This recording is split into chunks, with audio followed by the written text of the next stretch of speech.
So প্রশ্নটা ছিল x square y square plus 8x plus 2ky plus c equal to 0 বৃত্তটা যদি উভয় অক্ষকে স্পর্শ করে, এক্স এবং ওয়াই দুইটাকে স্পর্শ করবে, তাহলে কে এবং সি এর মান বের করতে হবে।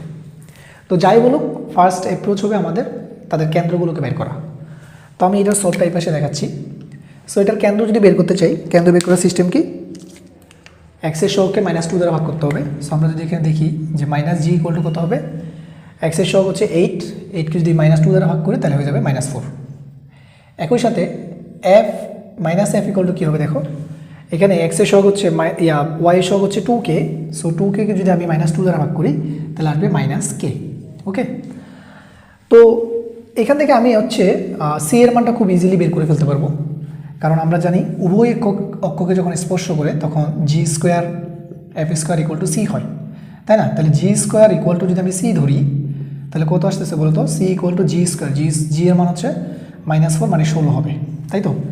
তাহলে সি এর মান 16 আছে দুইটা অপশন, একটু ভালো মতো দেখো, এই যে এখানে আছে 16 আবার এখানে আছে 16, তার মানে এটা বাদ এবং এটা বাদ, এই দুইটার মধ্যে যে কোনো একটা অ্যান্সার হবে। তো কে এর মানটা বের করলে বাকিটা বলে দিতে পারবো আমরা।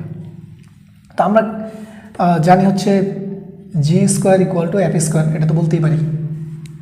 তাহলে জি স্কোয়ার ভ্যালু কত, 16, সুতরাং এফ স্কোয়ার, তাহলে এফ ইকুয়াল টু কত হবে, √16।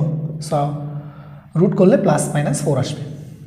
সো এফ এর ভ্যালু, এফ মানে হচ্ছে কে স্কোয়ার, সরি এফ মানে এফ স্কোয়ার মানে হচ্ছে কি কে স্কোয়ার, এফ স্কোয়ার মানে হচ্ছে কে স্কোয়ার, তাহলে কে স্কোয়ারের ভ্যালুটা হচ্ছে, কে এর ভ্যালুটা হচ্ছে কত, +-4।